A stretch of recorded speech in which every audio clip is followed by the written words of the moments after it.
أعوذ بالله من الشيطان الرجيم. بسم الله الرحمن الرحيم. لن تنالوا البر حتى تنفقوا مما تحبون وما تنفقوا من شيء فإن الله به عليم. كل الطعام كان حلا لبني إسرائيل إلا ما حرم إسرائيل على نفسه من قبل أن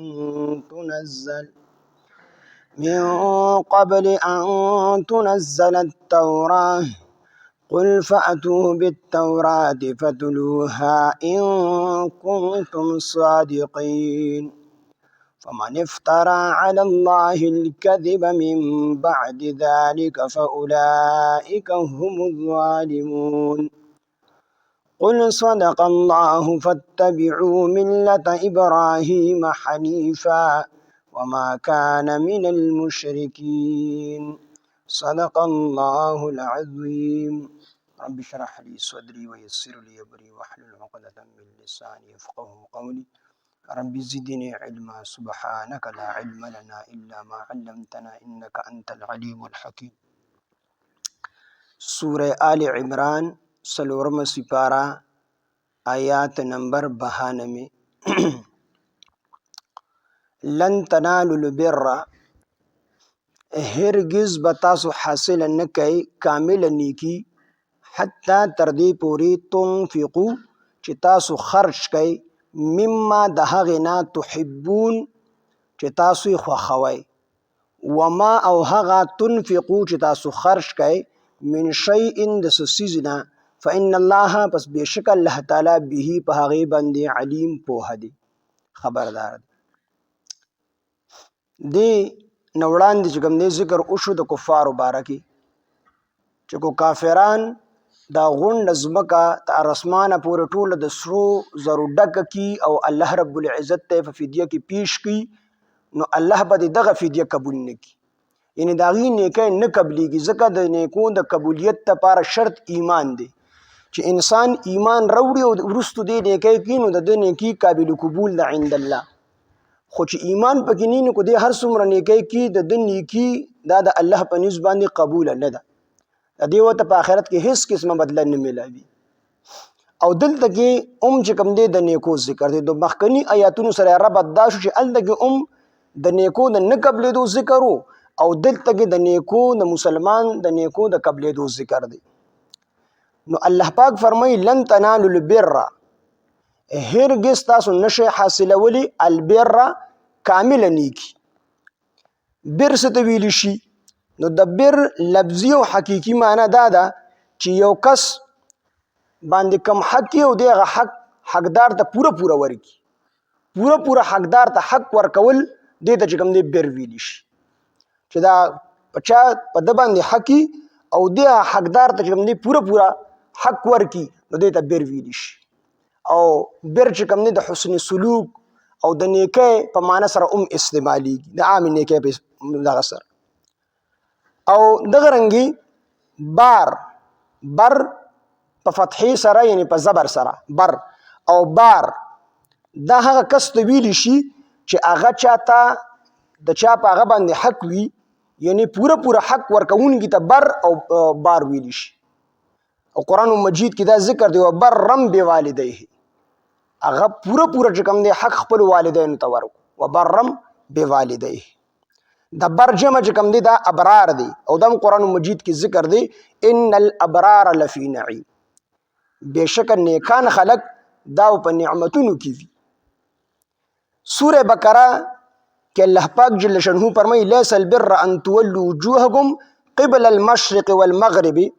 پدې آیات کې سورہ بقرہ په دغه آیات کې د نیکو اعمالو چې کوم دی یو فرست الله پاک ذکر کړی دی، او هغه ټول نیکو اعمالو ته بر لفظ چې کوم دی ویل دي چې دا بر دی، یعنی عامه نیکیت مراد دی. او دلته کې الله پاک جل شانہ د بر لفظ استعمال کړی دی، خدای نه عام نیکی مراد دی، او دلته کې کامل نیکی مراد ده، افضل ترین نیکی دلته کې مراد ده. نو دې مطلب دا دی چې لن تنالوا البر، تاسو هیڅ کله نشه هرگز نشه حاصلولی البر کامل نیکی حتی تر دې پورې تنفقو چې تاسو خرج کوئ مما د هغې نه تحبون چې تاسو یې خوښوئ هغه مالونه خرج چې کوم تاسو ته محبوب مالونه وي نو الله هغې به تاسو د نیکۍ اعلی درجې ته رسوي. صحابه کرام رضوان الله علیهم اجمعین چې د قرآن د احکامو اولین مخاطب خلکو او د نبی علیه السلام براه راست شاګردانو بغیر د واسطې نه بالواسطه نه بلا واسطه دا د نبی علیه السلام شاګردانو چې کله دا آیات نازل شو نو هر یو صحابي هغه به خپل محبوب او خوښ څیز راوړو او هغه به د الله پیغمبر ته پیش کو چې الله پاک دا آیات نازل کړی دی چې تاسو تر هغې پورې کامل نیکۍ ته نشئ رسېدلی کامله نیکي نشئ حاصلولی تر څو پورې چې تاسو خپل خوښ څیزونه د الله په لار کې خرج نه کړئ. نو یو صحابي به راتو حضرت ابو طلحه رضی الله عنه دا صحابي دی راغی او د یو ډیر بهترین باغ ډیر ښکلی باغ او په هغې کې کویو بیرې روحا به ورته وي او د هغې ډېرې بهترینې اوبه وي. نبي علیه السلام به کله کله دغه باغ ته تلو او دا باغ مسجد نبوي ته بالکل مخامخ نبی علیه السلام به تلو هغه اوبه د نبي علیه السلام ډېرې زیاتې خوښې وي د هغې نه به اوبه څښلې. نو دا ابو طلحه رضی الله عنه راغی او د الله پیغمبر ته وی د الله پیغمبره صلی الله علیه وسلم ما ته خو په خپلو ټولو مالونو کې د ټولو نه خوښ مال هغه بیرې روحا دی زما دغه باغ او په دې باغ کې چې کوم کوی دی دا ما ته د ټولو مالونو نه خوښ مال دی او دا ډیر زیات نفع ما ته راکوي. نو د الله پیغمبره ما دا راوړی دی او دا خبر مې تاسو له راوړی دی چې دا باغ ما تاسو ته درکو تاسو چې چاله چې کوم دی مناسب ګڼئ غلی ورکړي یعنی ما د الله په لار کې صدقه کو. نبی علیه السلام ورته وفرمیل وی خو ډیر چې کوم دی نفع والا باغ دغه ته څنګه ورکئ وی بس د دې آیات په نازلېدو باندې مې زړه وغوښتل چې زه دا خوښ څیز د الله په لار کې صدقه کړم. نو نبی علیه السلام ورته په خپلو رشته دارانو کې تقسیم کړ. نو ابو طلحه رضی الله عنه لاړو نو په خپلو ترونو زامنو کې هغه باغ تقسیم کړ.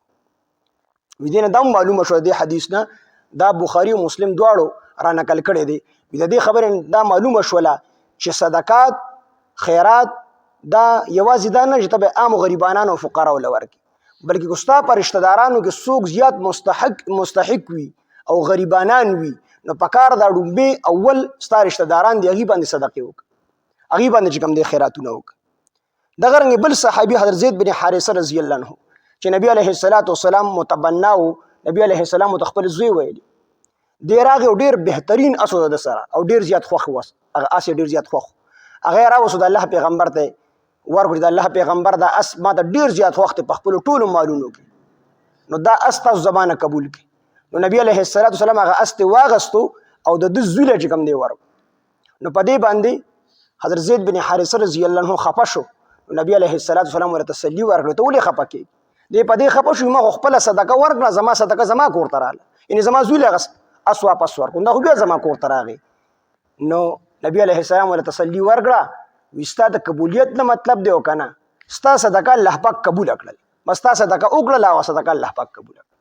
حضرت عمر رضی الله عنه وینځه وه ډېره بهترینه وینځه وه او ډېر زیات محبت یې ورسره هغه چې کوم دی ازاده کړه. عبدالله بن عمر وینځه وه ډېره بهترینه وینځه وه هغه یې ازاده کړه. نو هر صحابي خپلو خوښ مال راوړو او د الله په لار کې صدقه کړو. د دې وجې نه وي تاسو بهترین مالونه دا چې کوم دی د الله پاک جل شانه په لار کې صدقه.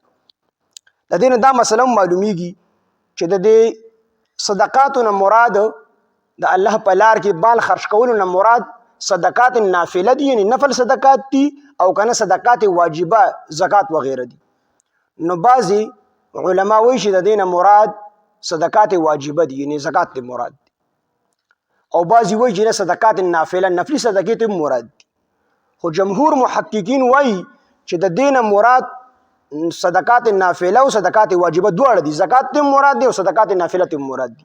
په دواړو کې ښکلی مال دا چې د الله په لار کې ورکړي نو ته د نیکۍ هغه اعلی درجې ته په دې باندې رسېدلی شي. او د میم معنی دا خبره معلومیږي د میم معنی چې د هغې نه چې د دې مطلب دا نه دی چې ستا کوم ټول څیزونه څومره څیزونه چې ستا خوښ نو ټول د الله په لار کې صدقه که نه په هغې کې چې ته کوم صدقه کوې د الله په لار کې نو چې په هغې کې ستا کوم خوښ نو هغه د الله په لار کې صدقه مطلب دا چې ټول چې کوم مثال 15 سیزه ستا خوښ دي، نو مطلب دا نه دی چې 15 وړ د الله په لار کې صدقه کړه، یو د هغې نه صدقه کړه، نو ته په دې باندې هم د نیکۍ هغه اعلی درجې ته رسېدلی شي. دغه رنګ دې نه بله مسله دا معلومیږي چې د مما تحبون دا مراد نه دی چې یو څیز د قیمتي وي نو خامخا په هغې سره ته د نیکۍ اعلی درجې ته رسېدلی شي، نه، چې کوم څیز ستا خوښ وي اگر کو دغه د لږ قیمت وي خو چې ستا خوښ وي نو هغه ته د الله په لار کې صدقه کې ته د نیکۍ اعلی درجې ته رسېدلی شي. نو دلته الله فرمایي لن تنالوا البر، هرګز تاسو نشئ حاصلولی البر کامل نیکي حتی تر دې پورې تنفقو چې تاسو خرج کړئ مما د هغې مالونو نه د هغې څیزونو نه تحبون چې تاسو یې خوښوئ، خوښ څیزونه د الله پاک جل شانه په لار کې چې کوم دی تاسو صدقه کوئ. ولا تیمموا الخبیث منه تنفقون ولستم بآخذیه، هغه خراب مالونه د الله په لار کې مه صدقه کوئ چې تاسو په خپله د هغې اخیستلو ته تیار نه. نو د دې مطلب دا هم نه دی آیات چې کوم کمزوري څیزونه دي ته د الله په لار کې صدقه کوئ نو ستا ته ثواب نه میلاوي، په هغې ته هم ثواب میلاویږي خو کامل ثواب په هغې ته نه میلاوي. نو لن تنالوا البر تاسو نشئ حاصلولی کامل نیکي حتی تر دې پورې تنفقو چې تاسو خرج کړئ مما د هغې څیزونو نه تحبون چې تاسو یې خوښوئ، تاسو ته محبوب څیزونه وي، وما او هغه څیزونه تنفقو چې تاسو خرج کړئ من شیء د څه څیز نه فإن الله بېشک الله تعالی به په هغې باندې علیم پوهه دی، الله په هغې باندې خبردار دی، پوهه دی، عالم دی چې په کوم نیت باندې خرچه کوئ او کوم څیزونه تاسو د الله په لار کې ورکوئ. نو بهترین څیزونه موږ مدرسې ته لاهور کې مونږ ونو هلته پیزارونه چې کوم دی راوړي طلبه وله، نو زموږ هغه استاد هغه ډېر کرک سړی هغه واپس کړو، ټولې واپس کړو، بیا جوړې راغلې هغه جوړې ټولې واپس کړې، نه دي په کار زموږ. نو بیا ته مونږ طلباو ته تپوس وکړو په کله حضرت دا خو لکه هغې راوړې وې او صدقه یې کړې وه یا هدیه یې کړې وه، په کار ده چې دې وړولې ورکړه ولې واپس کړې؟ وي د دې نه د غورې غورې هغه خلکو اړولي وو، وي دا کوم چې په دوکانونو په مارکیټ کې نه خرڅېدو هغه طلبه وله راوړي، ما ورته ویل دا دومره سپک خلک چې کوم نه خرڅېږي تاسو دې له راوړئ. بیا د هغې نه وروسته څادر راغلې نو هغه څادر قیمتي وي هغې تقسیم کړي طلبه وو. نو بهترین څیز دا د الله په لار کې خرچ کول پکار دي.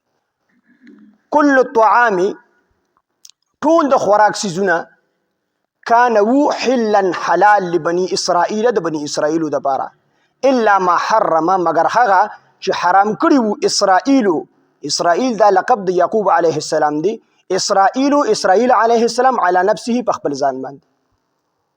د دې نه وړاندې بل یو آیات کې الله پاک جل فرمایي چې ان اول الناس بابراهیم للذین اتبعوه وهذا النبي، یعنې مخکې آیاتونو کې تیر شوي دي چې بېشکه هر مذهب والا به دعوه کول چې موږ د ابراهیم علیه السلام په دین باندې او زمونږ هم دعوه چې موږ د ابراهیم علیه السلام په دین باندې. نو الله پاک جل شانه فیصله وکړه چې ان اول الناس بابراهیم، بېشکه ابراهیم علیه السلام ته ټولو نږدې هغه څوک دی چې هغه د هغه تابعداري کړي، وهذا النبي او تابعداري کوونکی دا پیغمبر یعنی محمد صلی الله علیه وسلم دی، یعنی محمد صلی الله علیه وسلم د ابراهیم علیه السلام په دین باندې. تاسو ته ویل چې ابراهیم علیه السلام د داسې مسلم شخصیت دی چې هر مذهب والوي موږ د ابراهیم تر دې پورې چې مشرکین هم دا دعوه کوي چې موږ د ابراهیم علیه السلام په مذهب باندې د هغه په پیغمبرۍ باندې او دغه په حقانیت باندې ټول متفق دي. نو چې کله دا آیات نازل شو د یهودو واورېدو نو یهودو چرچا جوړه کړه چې د الله پیغمبره چې ته وایې چې زه د ابراهیم علیه السلام په دین باندې یم، نو ابراهیم علیه السلام هغه خو چې کوم دی د اوښ غوښه د اوښې پی په ځان باندې حرام کړي وو، هغه باندې حرام وو، هغه به نه څکل، د اوښې پی به هم نه څکل او د اوښ غوښه به یې هم نه خوړله.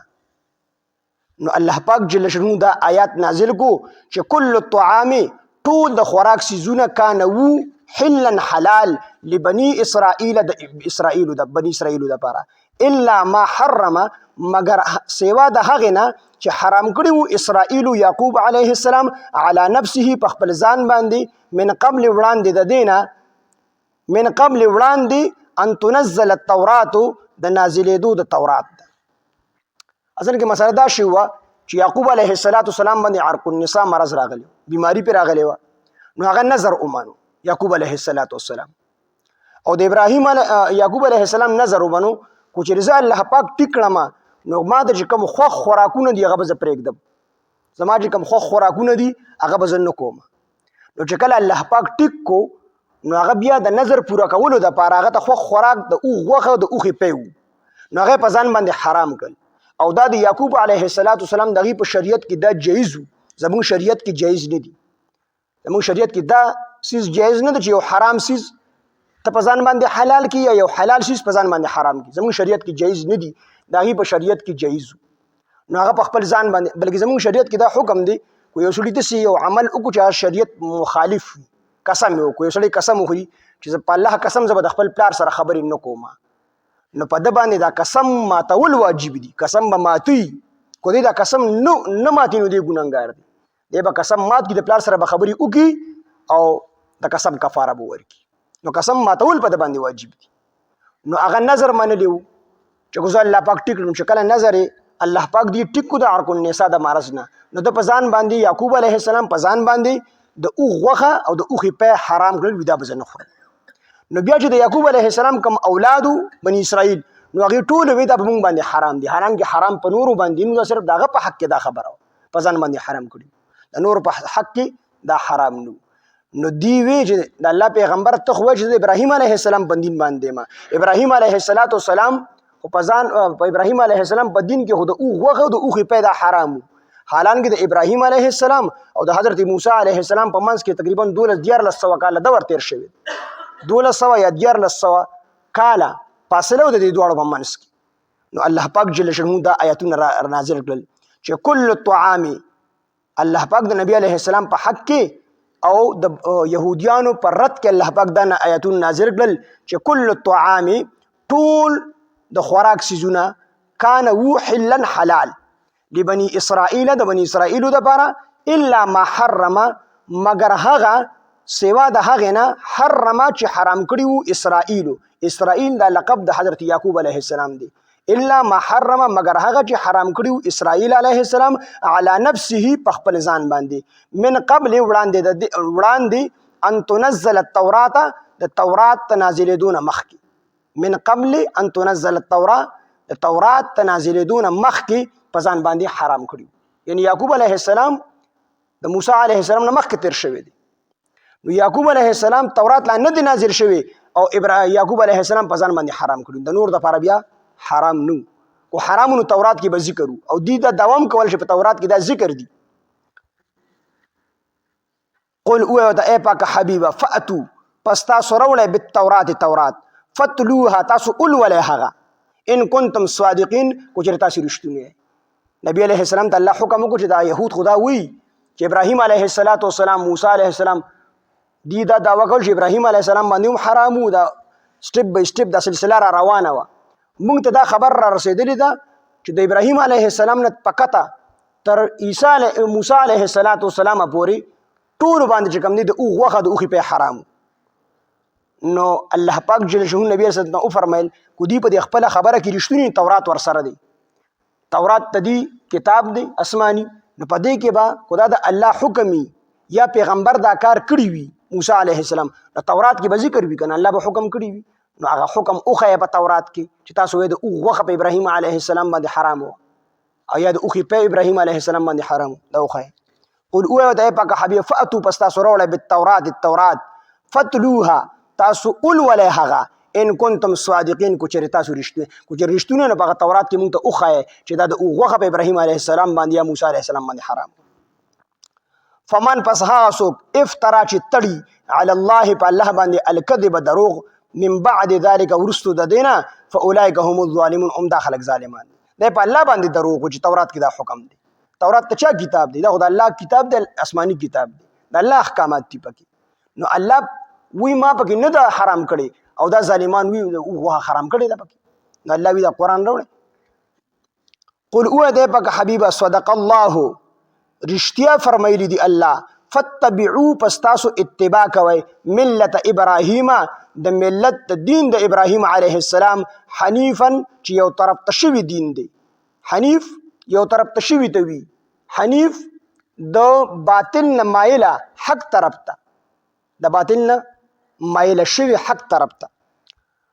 ملت ابراهیم چې دین د ابراهیم علیه السلام، حنیفا یو طرف ته شوي، وما کان او نو د ابراهیم علیه السلام من المشرکین د مشرکانو دی خو به دا دعوه کوله یهود بوي ابراهیم علیه السلام یهودي او عیسایانو بوي ابراهیم علیه السلام عیسائی. نو الله پاک وته فرمایل چې ابراهیم علیه السلام دام د مشرکانو نو ته ټول مشرکان په شرک کې اخته کو يهوديان یې هم په شرک کې اخته کو عیسایان یې هم په شرک کې اخته او کو مشرکان یې نو خو مخکې په شرک کې اخته تاسو ټول مشرکان یې. ابراهیم علیه السلام مشرک نو هغه موحد هغه توحید بنیاد اخدلو هغه د توحید بنیاد اخدلو د شرک جرړې کټ کړې وي او ظالمانو تاسو خو د بت پرستی بنیاد اخدلې.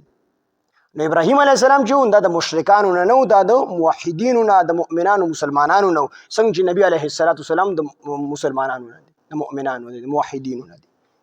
وما کان او نو ابراهیم علیه السلام من المشرکین د مشرکانو نه. لن تنالوا البر هرگز تاسو نشئ حاصلولی کامل نیکی حتی تر دې پورې تنفقو چې تاسو خرج کئ مما د هغه څیزونو نه تحبون چې تاسو یې خوښوئ وما تنفقوا او هغه تاسو خرج کئ من شیء د څه نه فإن الله بشک الله تعالی به په هغې باندې علیم پوهه دی.